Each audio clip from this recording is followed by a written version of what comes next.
carbon's been consigned to dirt, dust, something in the air, something that is really wrong. Carbon is the element that holds hands and collaborates. It's so fascinating when you follow the life of carbon, what it does, where it goes. It will go to a party, and if it's a good party, it'll stay there. And if it's not, it'll leave and go to another party. And there it goes, into waterways, into the air, into oceans, into fish, into algae. It takes any number of forms, from diamonds to exhalation of CO2 as a gas. And so reimagining carbon to me is realizing that it's such a gift. It is such a sacred thing. Carbon dominates the science around climate change. It also dominates the discussion on fossil fuels and combustion, the atmosphere. It's not really well understood, actually, and it has been pretty much demonized as an element, which is interesting since it's all life is based on carbon and it's hardly a demon. Usually productivity is measured in either dollars or in labor output. And that really omits or excludes nature, natural capital, the sky, earth, water, creatures. It excludes just about everything else that matters besides wages and profits. It's not just the element of carbon, it's actually carbon as the holder of flow on the planet, of chemistry and the atmosphere and the water and creatures and plants and soil. It opens up a possibility, it opens up ideas, it opens up innovation, it opens up ways of looking at commerce, which hasn't really changed the way it's looked at itself for a long time.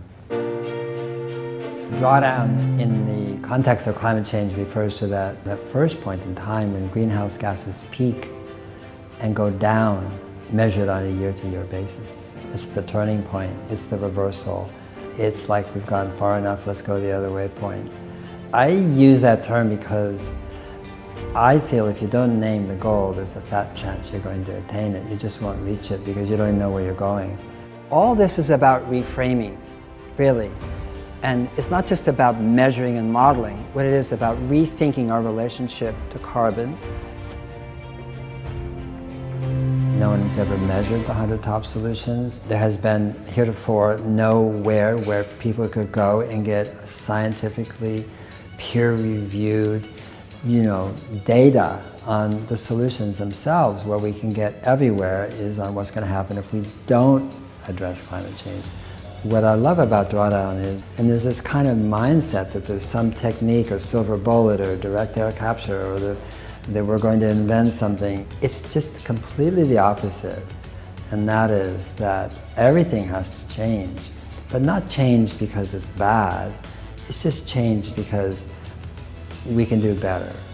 And better means better on all levels, for people, for communities, for our children, for the future, for creatures, for biodiversity, for human health, for security. All these things are at our fingertips. Hope is the pretty mask of fear. And what we need to be is fearless, not hopeful. And the way we should look at the science is not as a threat, as a gloom, as fear, as doom. I'm not saying the science is inaccurate in that. It is. I mean, it is. But we should look at it as a problem statement.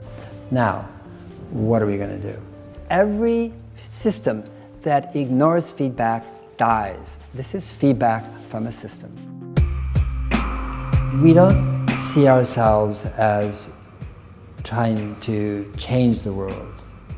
We see ourselves as trying to change the capacity with which the world can change itself. You do that by providing people a different way of seeing things, a different way of understanding things, a different way of viewing something that they think they're familiar with and then it surprises them. Providing people a way that is grounded in science, that is reliable, that is credible, but what allows them to see possibility. When you look through the lens of those solutions, you see regeneration, you see rebirth, you see renaissance, that you see a safe place for human beings to inhabit, grow, learn, evolve. Addressing climate change is the only way we can create a better world for everyone, not just some ones.